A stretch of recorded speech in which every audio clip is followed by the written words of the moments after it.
sa maraming naganap na mga lindol sa iba't ibang bahagi ng ating bansa at maski sa labas ng ating bansa.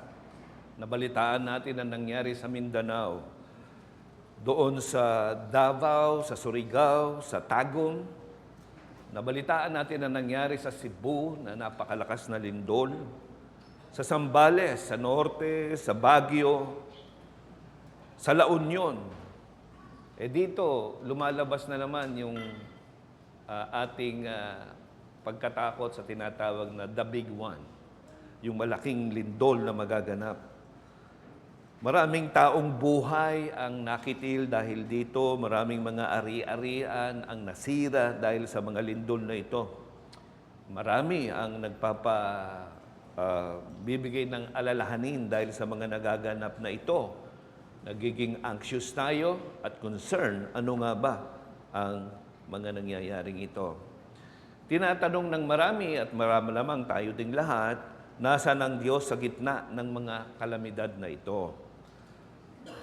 Tila nananahimik ang Diyos. Ano ang ginagawa ng Diyos sa gitna ng mga kalamidad na ito? Alam ninyo sa Biblia, may dalawang periods, panahon, na mahabang katahimikan ng Diyos. Makikita natin yung pangalawang katahimikan ay naganap yan sa tinatawag na intertestamental period. Sa pagitan ng huling propeta ng Lumang Tipan na si Malakay at sa Bagong Tipan na aklat ni Mateo. Mga 400 taon ang Diyos ay tahimik. Walang kapahayagan mula sa Diyos. Walang tayong makikita na anumang mga revelasyon mula sa Diyos hanggang dumating ang ating Panginoong Hesukristo.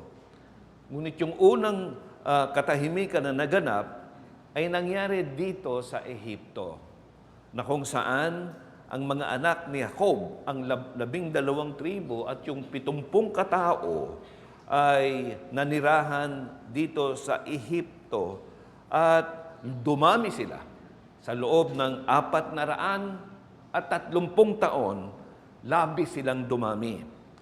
At sa panahong iyon, tahimik ang Diyos.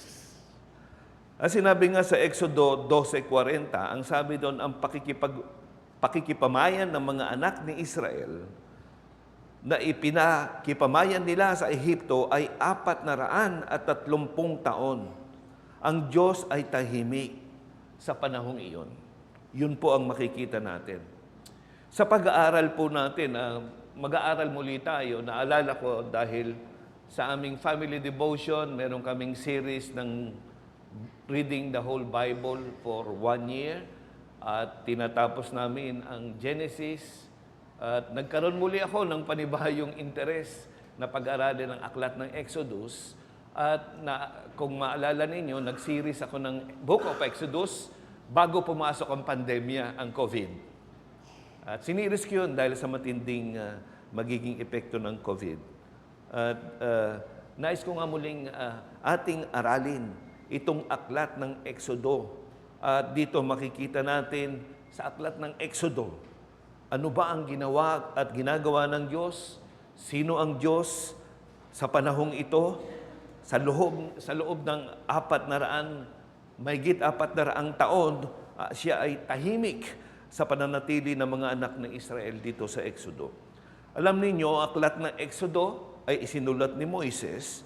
Ito'y napakagandang aklat talaga sa Biblia. Ito'y susi sa aklat ng Lumang Tipan.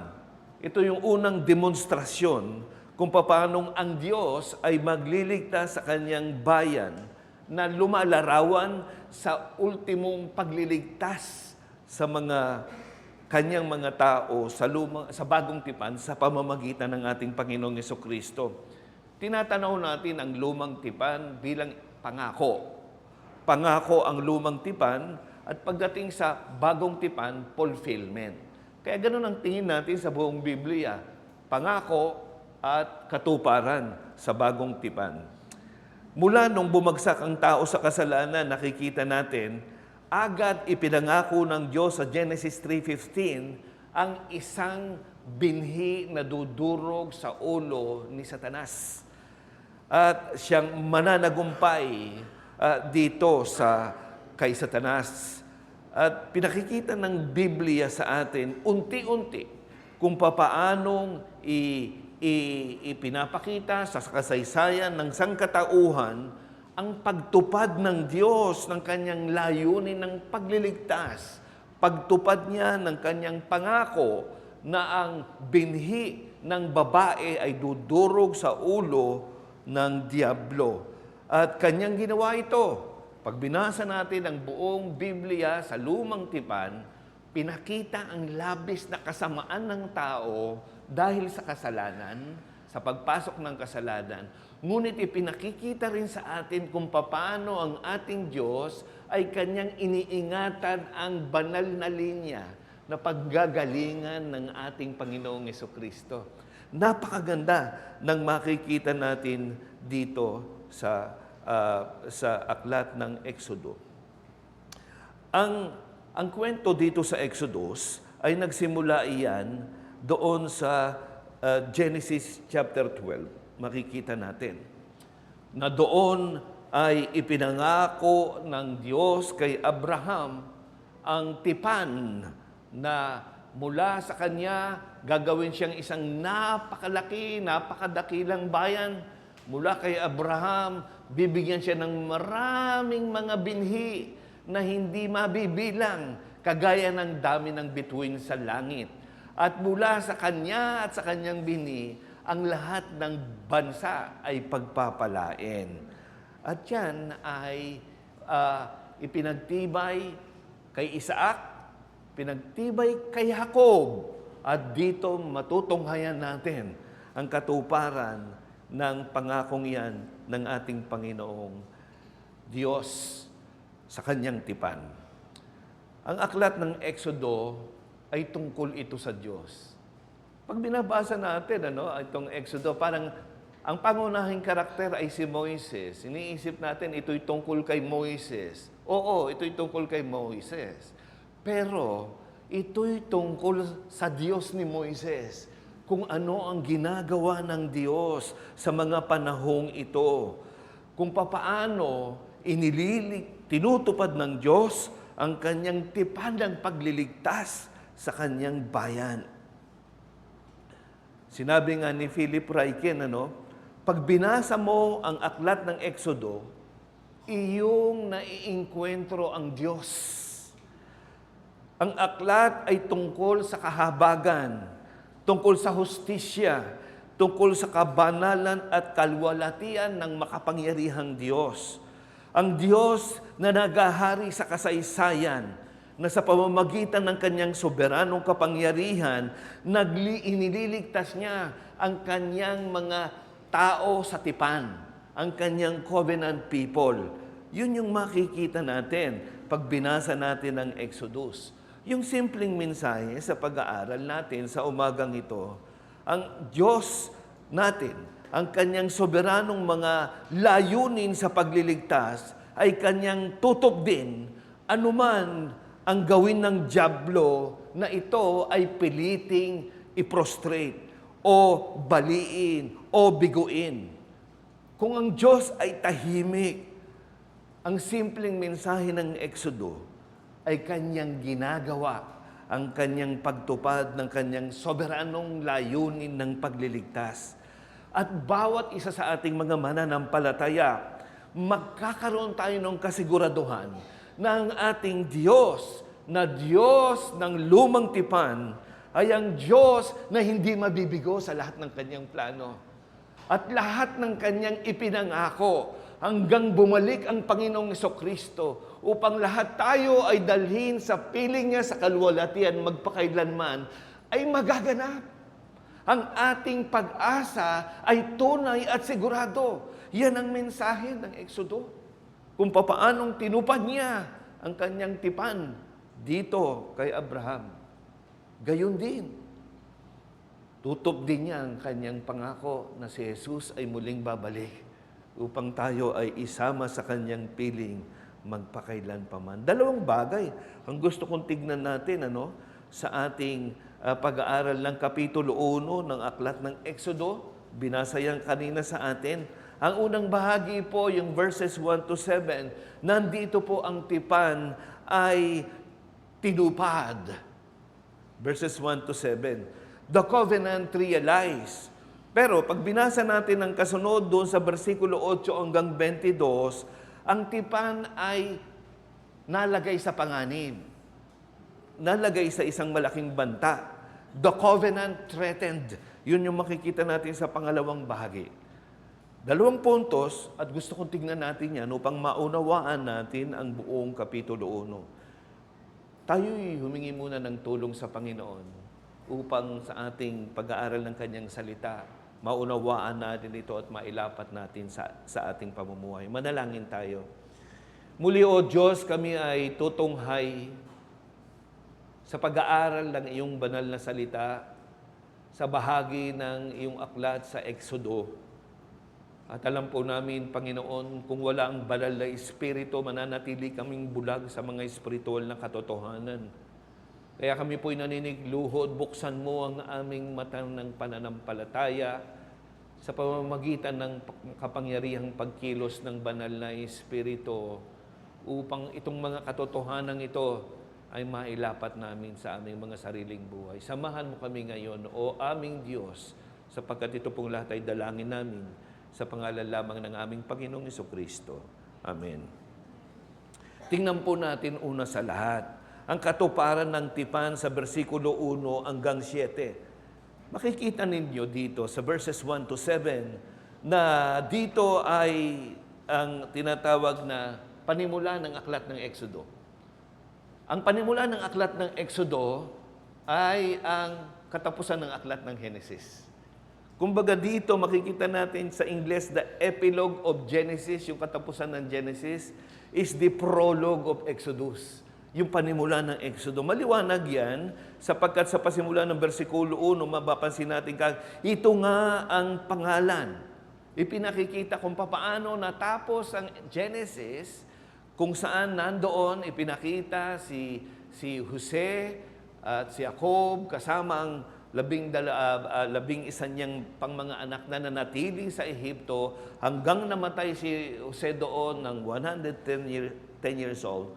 At dito sinisimulan sa Exodo ang tagpong iyon.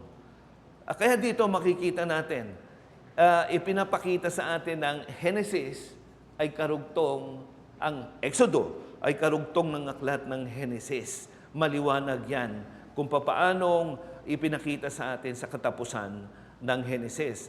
Dito sa verses 1 to 7, makikita natin dito ang pamilya ni Jacob. Yung 12 kasama si Jose. Makikita natin yan. Binanggit sila dyan. At binanggit din na merong 75 na mga anak angkan din ni Jacob na nagpasimula ng kanilang pamumuhay dito sa Ehipto. At dito makikita natin na sa panahong ito, namatay na si Jose. Namatay na rin ang kanyang mga kapatid. Ang natira ay ang kanilang mga angkan, ang kanilang mga naging lahi. Yun ang makikita natin dito. At sinasabi nga sa atin na sa loob ng 400 taon, all is well. Maganda, maayos, peaceful ang pamumuhay ng lahi ni Jacob dito sa Ehipto. At yung panahong iyon, pinili ng Diyos na wala siyang sabihing anuman. Maliwanag lang na 400 o 430 taon na namuhay ang mga angkan ni Jacob dito sa Ehipto. Bakit nga ba nandito sila sa Ehipto? Yun ang tanong natin ngayon. Bakit nandito sila ngayon at wala sila sa lupang pangako? Yun ang gusto natin tignan ngayon. Una, ang dahilan kasi niyan, alam niyo kung bakit. Konsekwensya ito eh. Ito yung resulta ng kasalanan ni Jacob at ng mga anak ni Jacob. Dahil sa favoritism ni Jacob sa kanyang anak na si Jose, dahil mahal na mahal ni Jacob si Rachel. At si Jose ay anak ni Jacob kay Rachel. Paborito niya itong anak niya na ito. At dahil sa labis na inggit at panibugo ng kanyang mga kapatid, nilayon siyang patayin. At pagkatapos, ibinenta na lang siya hanggang si Jose ay napadpad sa Ehipto. Nagkaroon ng tagutom sa buong Kanaan. Kaya silang lahat pumunta ngayon sa Ehipto at natagpuan nila yung kanilang ibinentang kapatid ay siya na pala'y pangalawa sa kapangyarihan sa Ehipto. At nung nalaman nila, ipinahayag ni Jose na siya ang kanilang kapatid na kanilang ibinenta. Siya ang bubuhay sa kanila sa Ehipsyo. At mula doon, silang lahat kinuha ni Jose at nabuhay ng payapa dito sa Ehipsyo. So ito'y konsekwensya ng kasalanan talaga. Konsekwensya ng kasalanan ni Jacob at ng kanyang mga anak. Ngunit, nandito sila ngayon, hindi lamang dahil sa kagagawan ni Jacob at ng kanyang mga anak, kung hindi ito'y itinakda ng Diyos.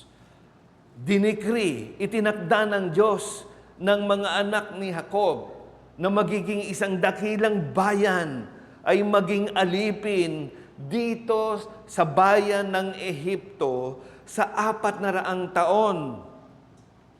Kaya ang ginawa niya, nagpadala siya ng famine, tagutom, upang sa gayon, ang mga anak ni Jacob ay pumunta ng Ehipto. Yun ay itinakda ng Diyos. Ang Diyos ang gumawa niyon. Kaya sila ngayon ay nandito sa Ehipto. Maliwanag na yung kanilang pananatili ng 400 o higit na 400 taon dito sa Ehipto ay plano ng Diyos. Itinakda ng Diyos yun. Kung babalikan ninyo sa Genesis chapter 15, 13 to 14, habang binabanggit ng Diyos ang kanyang tipan kay Abraham, sinabi din ng Diyos kay Abraham, tunay na katalastasin mo ng iyong binhi ay magiging taga-ibang bayan. Yung kanyang magiging lahi, magiging binhi.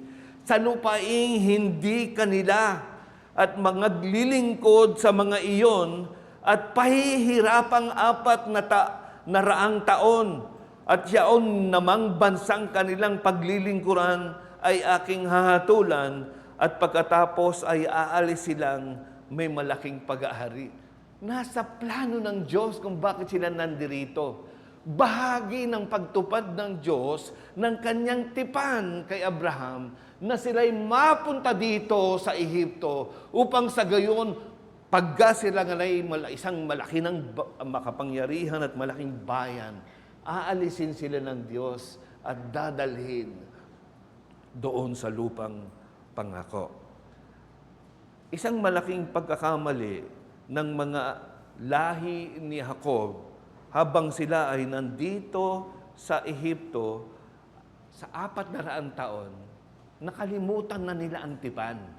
Yun po ang nangyari. Inisip nila, okay na kami dito sa Ehipto.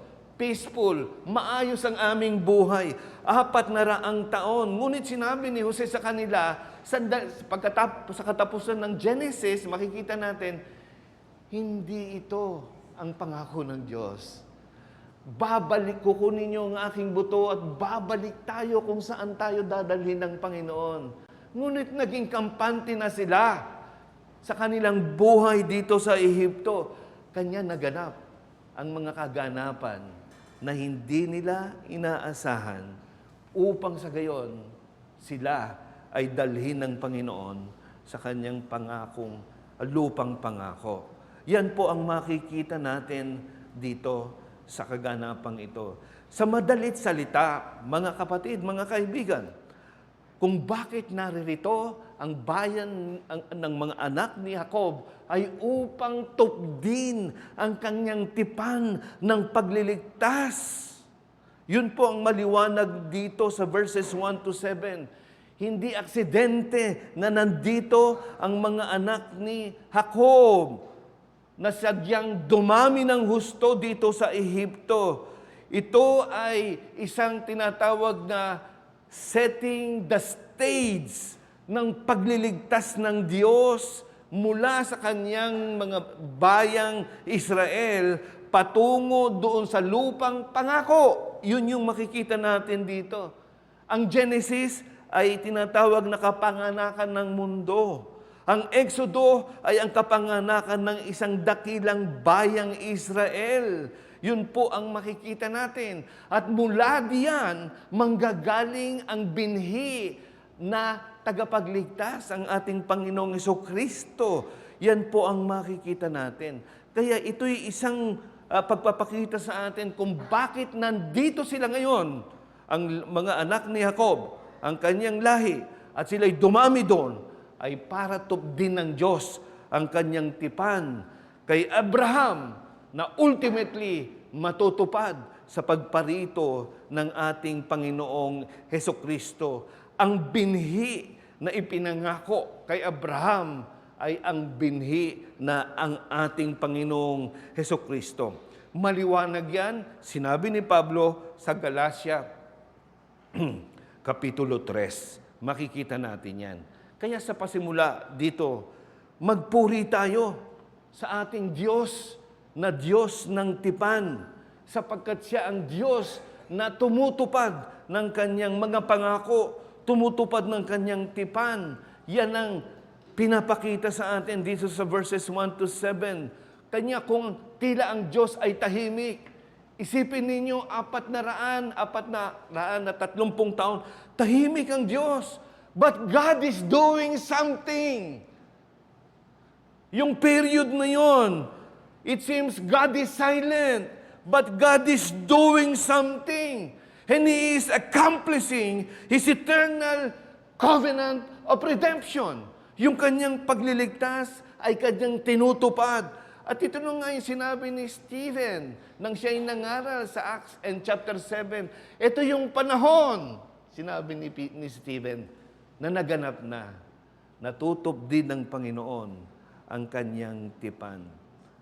Kaya kung meron mang nagaganap sa panahon natin, na kung bakit tila tahimik ang Diyos, alalahanin natin, God is doing something. And that is so that people will know that there is a Savior, the Lord Jesus Christ.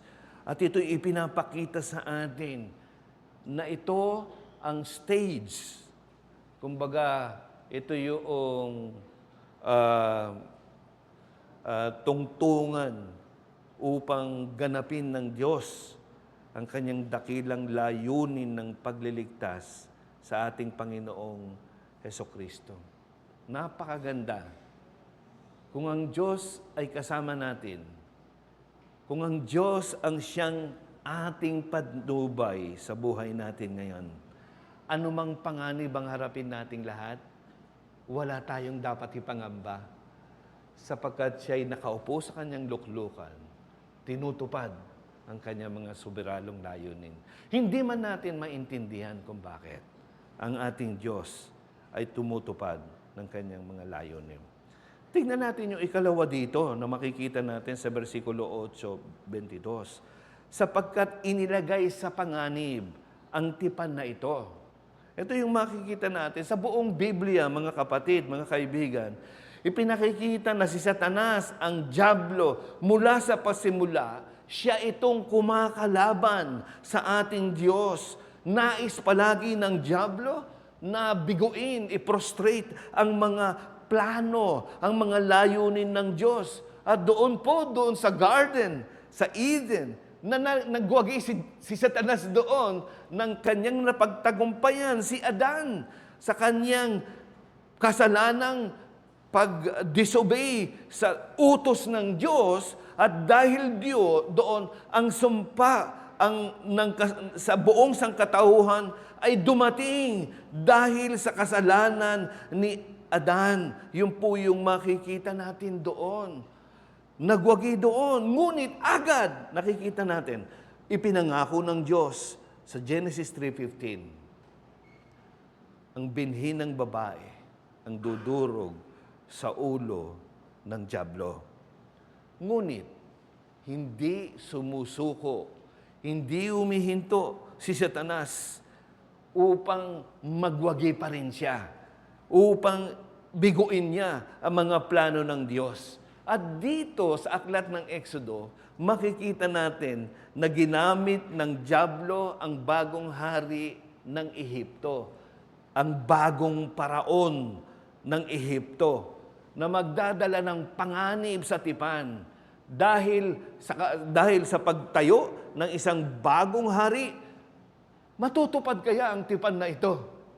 Dito sa isang napakasamang hari na ito na dumating sa Ehipto, nandito yung banta. Yung banta sa tipan ay dalawang bahagi, makikita natin dito. Una, yung banta, ni Paraon ng kanyang usigin, gipitin, apihin, halos patayin sa pagtatrabaho ang mga anak ni Jacob. At yan ang makikita natin sa verses 8 to 14. Iniisip niya marahil, pag pinahirapan niya ng lubos sa mga anak ni Jacob, matatapos na sila, susuko na sila. Pangalawa, nagkaroon siya ng pagtatangka ulit, ng genocide. Yung pagpatay sa lahat ng lahi, magiging lahi ni Jacob. At sa dalawang bagay, by abortion, yun yung una. Sabi niya sa midwife, i-abort nyo lahat. Kapag ka lalaki, i-abort ninyo.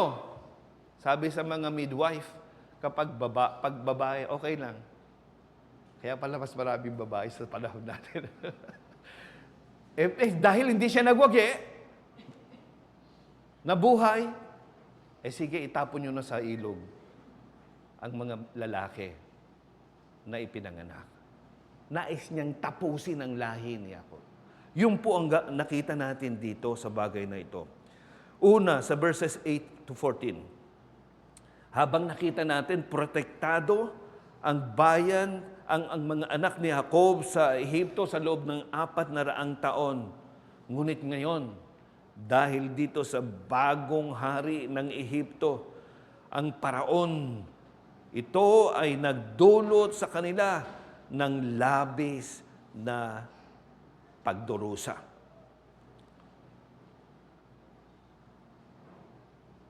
Bakit ganon ang naging masamang gawa nitong bagong hari ng Ehipto? Una, sa verse 9, sinabi niya, dumadami na. Isipin ninyo, 70 silang nagsimula. 400 taon na, ilang salin lahi na yon. A multitude, sinabi nga, descendants, unnumbered, mas marami na kaysa sa mamamayan ng Ehipto. Yun na yung pumasok ngayon dito sa bagong hari na ito. Sobra na, dumadami na sila. At nagkaroon siya ng pagkatakot. Sa verse 10, yun ang sinabi sa atin sa verse 10. At sinabi doon sa atin na, halika kayo, sinabi niya sa mga Ehipsyo, pakitunguhan natin sila ng may katusuhan. Baka sila'y dumami. At mangyari na kapag magkaroon ng digmaan ay umanib sila sa ating mga kaaway, lumaban sa atin at umalis sa lupain. Tignan niyo yung katusuhan ni Paraon. Meron siya kasing pakinabang sa mga anak ni Jacob, mga Israelita. Magaling silang manggagawa. Politically, economically, malaking pakinabang niya Hindi niya pwedeng paalisin. Ang pwede lang niyang gawin, pahirapan para hindi sila dumami. Pero makikinabang pa rin siya sa kanila. Yun yung makikita natin. At ang ginawa niya, katusuhan talaga ayaw niyang umalis ang mga Israelita, mga anak ni Jacob, kasi nga may pakinabang sa kanila, pero pahihirapan sila ng gusto. Pagkatapos makikita natin sa verse 12, verse 11, verse 12, inilagay sila sa matinding paghihirap sa trabaho. Pinahirapan, ginipit, inoppress, inusig, ginipit sila ng gusto. Sa pag-aakalang sinabi niya na sila'y hindi dadami. Unti-unti silang mauubos. Ngunit, ang naging resulta, nakita natin Kabaligtaran sa inaasahan ni Paraon. Habang kanya silang inaapi, habang sila kanyang inuusig, ginigipit, lalo silang dumami at lalo silang lumakas. Teka muna, kailangan ko ng isa pang bagong paraan para matigil ko itong pagdami at panganib na maging makapangyarihan itong lahi ni Jacob. Yan po yung makikita natin. They got stronger. They increased and more and got stronger in the face of persecution and oppression. That is why Pharaoh had to resort to a very drastic and wicked way.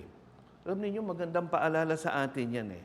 History, ang kasaysayan, ipinakikita sa atin na ang iglesia ay lalong lumakas sa harap ng matinding pag-uusig. Basahin niyo yung Fox's Book of Martyrs, kung papaanong ang mga mananampalataya labis ang dinanas na pag-uusig. Ngunit naging malakas lalo. Lalong tumatag ang iglesia ng ating Panginoong Jesucristo. Kaya nga doon sa awit 46, 1 hanggang 3, yung awit na God is our refuge and our strength. Makatotohanan nito sa bayang Israel. Ang sinabi doon, ang Diyos ay ating kanlungan at kalakasan, isang handang saklolo sa kabagabagan, kaya't hindi tayo matatakot, bagamat mabago ang lupa, bagamat ang mga bundok ay madulas sa puso ng dagat, bagamat ang tubig nito ay bumula at humugo, bagamat ang mga bundok ay mauga dahil sa unos niyon. Ano sinabi? Ang ating Diyos, ang ating kanlungan at kalakasan. Inaawit natin yan. God is our refuge and our strength, our ever-present aid. And therefore, though the earth remove, we will not be afraid. Yun po yung makikita natin. Anumang pag-uusig, anumang gawin ng dyablo upang tayo ay gipitin, lalo tayong dapat manindigan sapagkat ginagamit ng Panginoon ang ganyang panahon upang lalo tayong tumatag at lumakas bilang kanyang bayan. Yung pangalawang ginawa ni Paraon dito ay yung kanyang pagtangka ng tinatawag na genocide by abortion. Makikita natin sa verse 15 and 16, ang habilin niya doon sa mga midwife, kay Shipra at Pua, sinabi niya na patayin ninyo. Pagka nakita ninyo sa tiyan pa lang, lalaki, i-abort nyo na yan. Huwag nyo nang hayaang mabuhay pa. Kapag ka babae, hayaan ninyo mabuhay yan. Matalino. Yung mga midwife na si Shipra at si Pua ay labis ang pagkatakot sa Diyos. Hindi sila tumunod kay Paraon. Kaya nagalit si Paraon, bakit hindi nyo sinunod ang aking utos? Ang ganda ng sagot ng mga midwife na mga Hebreo. Ang sabi nila, ang gagaling mga anak. Sana ganun lahat. Ang gagaling mga anak ng mga babaeng Hebreo eh. Hindi kagaya ng mga babaeng Ehipsyo. Kasi, yung mga babaeng Hebreo, bago pa dumating yung midwife, nanganak na eh. Ang galing nila. Hindi nila kailangan ng ospital. Sa bahay, kaya nilang manganak na ng sarili nila. Kaya bago dumating yung midwife, nanganak na. Lalaki, buhay na eh. Wala nang magawa na ipanganak na. Kaya walang nagawa. Paano yung mga babaeng Hebreo? Hindi kaya siguro. Sigaw na sigaw tuwing mga anak. Aray ko. Hindi nila kaya mga anak kagaya ng mga babaeng Hebreo. Magaling silang mga anak. Kaya naligtas ang mga lalaki na ipanganak ng malaya. Ngayon, makita natin pinagpala ng Diyos ang si Shipra at si Pua dahil sa kanilang pagsunod sa Kanya. Alam niyo, di ba sinabi sa atin ni Pedro, we would rather obey God than man. Dito yung sitwasyon na yan eh. Sinong susundin nila? Ang hari na makapangyarihang si Paraon o ang hari na mga hari, ang Diyos, si Yahweh? At dahil sa kanilang pagkatakot kay Yahweh, sa Diyos, mas sinunod nila ang Diyos at hindi nila sinunod si Paraon. Maaring ang buhay nila ay panganib dito. Maaring hatulan sila ng kamatayan ng haring ito. Pero mas mahalaga na sila'y sumunod sa Diyos kaysa sa mga taong ito. Nais kong ipakita sa inyo na ang kasalanan ng abortion, hindi ito bago.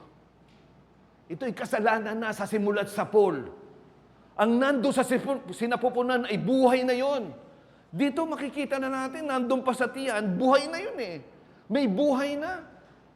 Kaya sinabi, kung nandyan na yan, may buhay na yan, hayaang mabuhay. Kasalanan para doon sa mga midwife, na yung buhay doon, lalaki man yun o babae, pagka yun ay hinayaan mong hindi lumabas na buhay, abortion, kasalanan malaki. Hindi nila gagawin yun. Kaya sa panahon natin, anumang sabihin ng gobyerno, anumang paninindigang gawin ng maraming tao na okay lang ang abortion, kalayaan ito ng babae, bahagi ng katawan niya ito, may kalayaan siya kung kanyang papatayin yung nasa loob niyan, sapagkat sa kanya, hindi pa yun buhay. Bahagi pa lang ng katawan niya yun, pwede niyang ilabas. Hindi mabuhay, nasa karapatan niya yun. Kasalanan po yun. Sapagkat ang nasa sinapupunan ay buhay na. Isang kasalanang pagpatay, ang abortion. Kaya sa atin, sa panahon natin, mga mananampalataya, kailangan tayong manindigan sa mga ganyang mga panukala. Hindi natin pwedeng tanggapin ang ganitong kasalanan sa ating lipunan. Tingnan natin sa pangalawang banda, no? Dahil nabigo siya doon sa genocide by abortion. Ngayon, matindi na ito.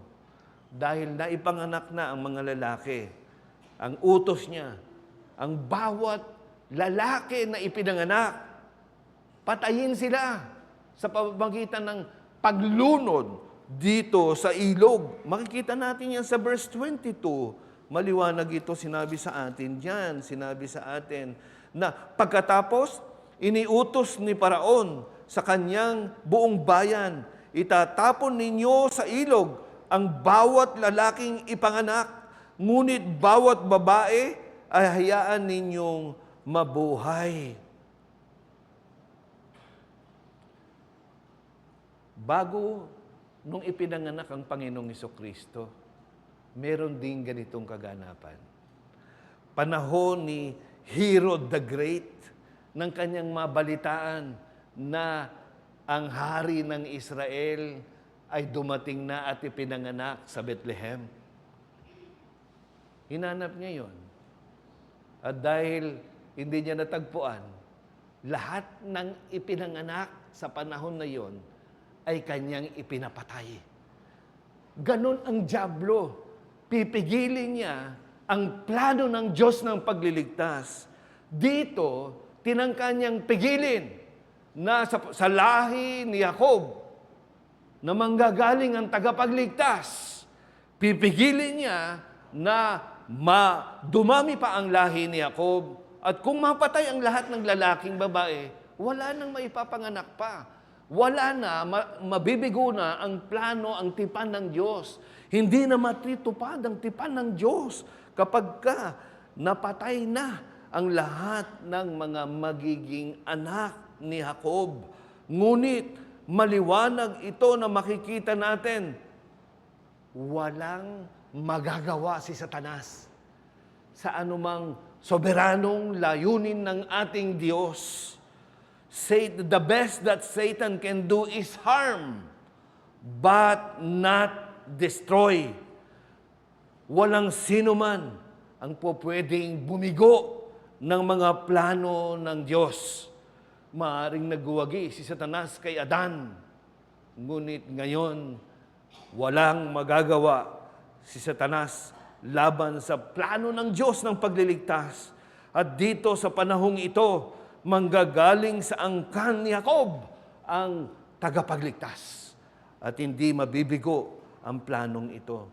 Sinabi nga ni Haring Nebuchadnezzar sa aklat ni Daniel chapter 4 verse 34 and 35, alalahanin niyo, pagkatapos na siya ay inhumble ng Diyos si Haring Nebuchadnezzar, sapagkat inisip ni Haring Nebuchadnezzar, siya na ang pinakamakapangyarihan, wala nang hihigit pa sa kanyang kapangyarihan, ngunit siya ibinagsak ng Diyos.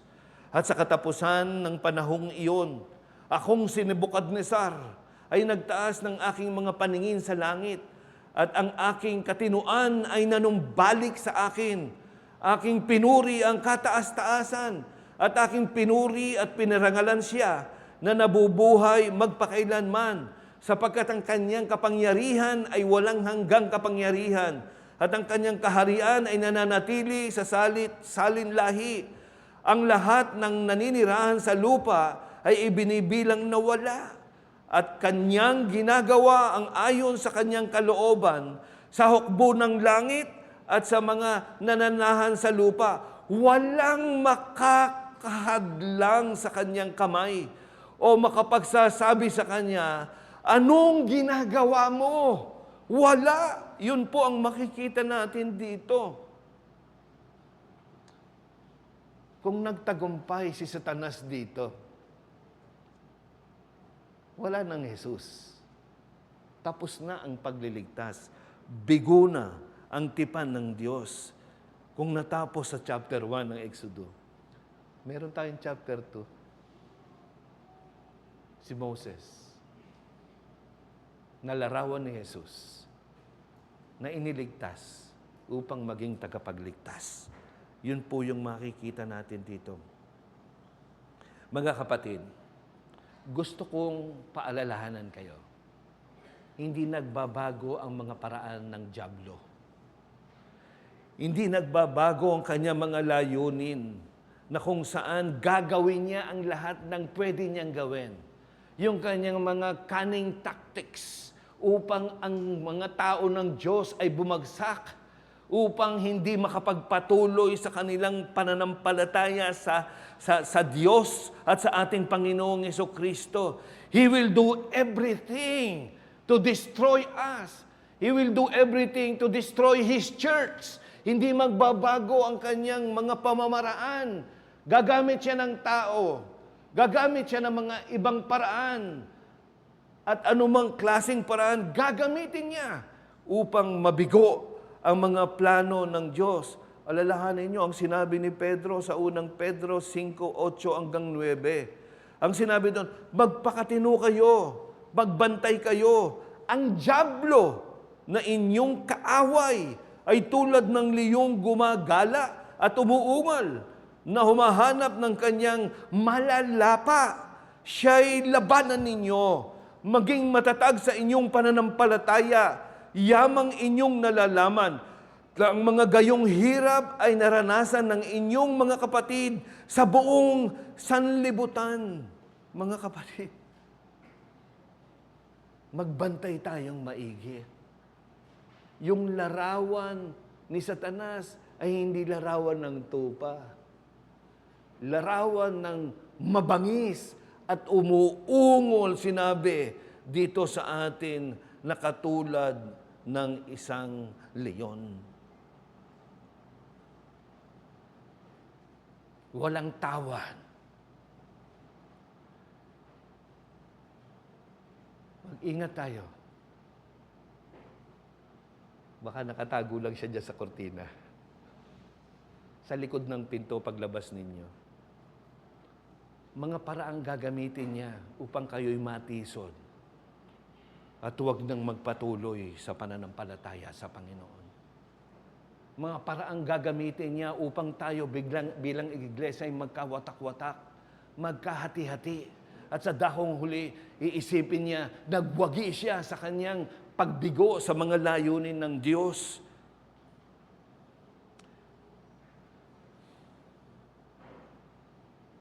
Mga kapatid, ito ang kaaliwan natin.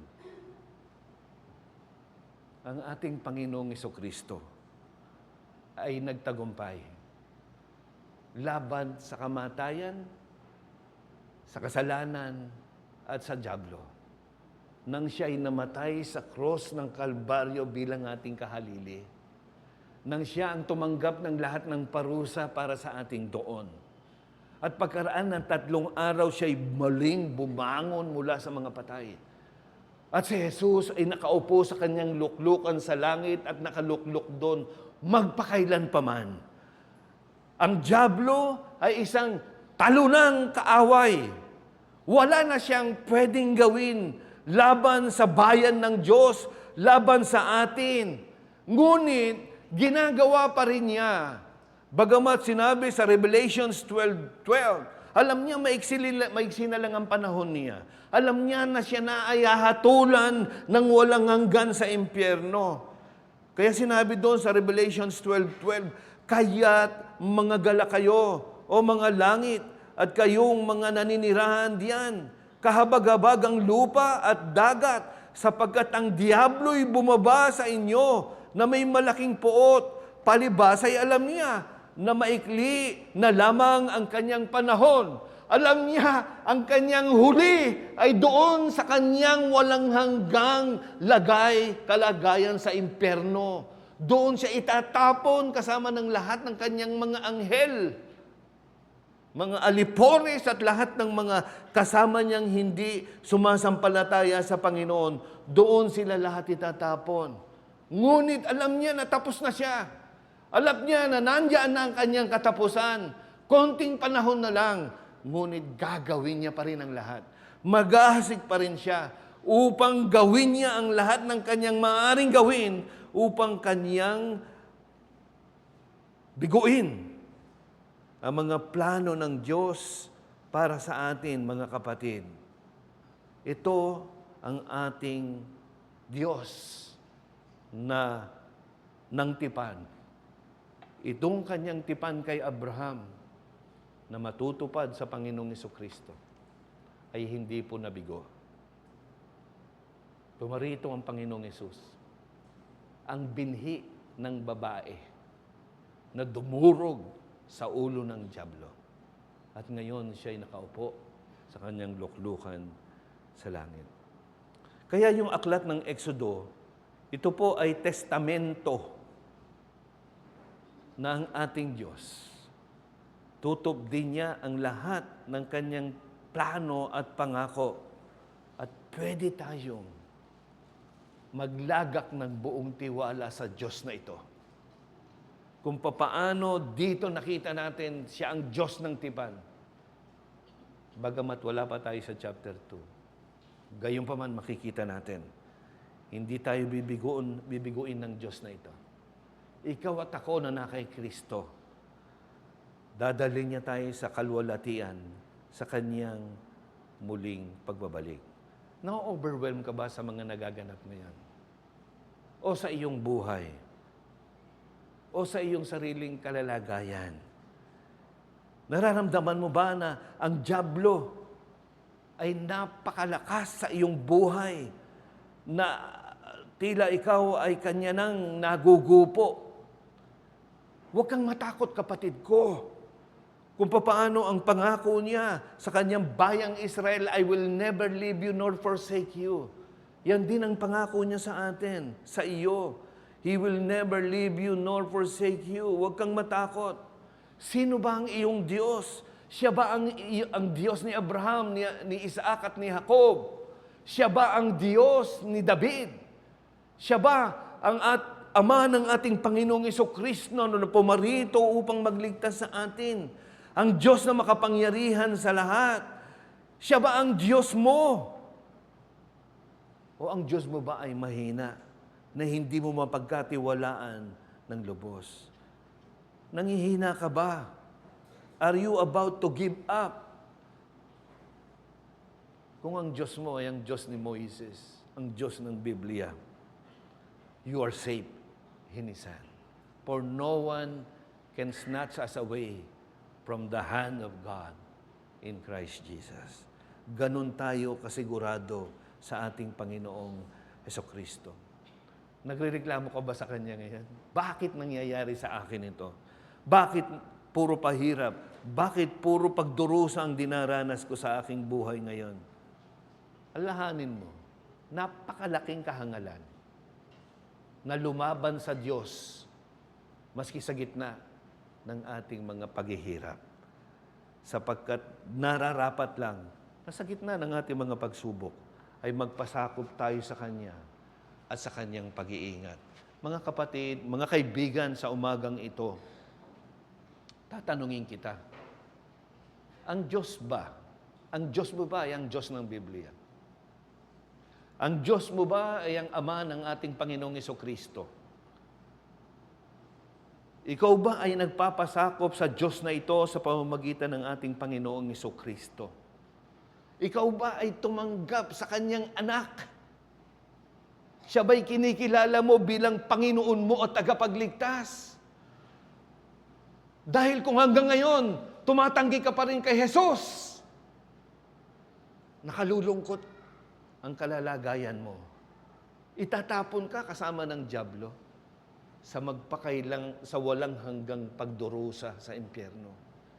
Kaya ang panawagan sa iyo ngayon, itong Diyos ng Biblia, ibinigay ang Kanyang sariling anak para tayo ay magkaroon ng kaligtasan, para tayo ay magkaroon ng buhay na walang hanggan. Huwag mong tanggihan sa buhay mo yan. Lumapit ka ngayon kay Jesus. Siya'y iyong kilalanin bilang iyong Panginoon at tagapagligtas at malalaman mo na ikaw ay safe sa kamay ng ating Panginoong Jesucristo. Naway gawin mo yan sa umagang ito. Manalangin tayo. Ama naming Diyos, muli, papasalamat kami sa mga paalala ng iyong salita dito sa Exodo Kapitulo 1. Paano ikaw ang Diyos ng tipan at hindi mo bibigoin ang iyong tipan. Anumang gawin ng dyablo nakikita namin, hindi niya kayang biguin ang iyong tipan. Nandito nakasalalay, nakadepende ang aming buong tiwala. Ikaw ang aming Diyos na soberano, ang Diyos ng tipanan, at hindi mo bibiguin ang iyong mga tipan. Salamat na meron kaming siguradong pag-asa sa aming Panginoong Jesucristo. Hindi mo bibiguin ang iyong mga pangako. Dumadalangin din kami, Panginoon, ngayong umaga para sa mga kaibigan namin na narito, bata man, may edad o matanda, sapagkat kung wala sila kay Jesus sa ngayon, sila'y kaaway mo pa rin. At sila'y kumakaaway pa rin sa iyo. O yung palambutin ng kanilang matitigas na puso, hayaan mo sila na yumukod, sumampalataya sa Panginoong Jesus at magsisi sa kanilang mga sala upang makita nila na ikaw ang Diyos na tapat sa tipan, na nagliligtas ng mga sumasampalataya sa Panginoong Jesucristo. Gawin mo ito, O Diyos, sa bawat isa na naririto ngayon. Sapagkat ito po'y dalangin namin sa pangalan ng aming Panginoong Jesucristo. Amen.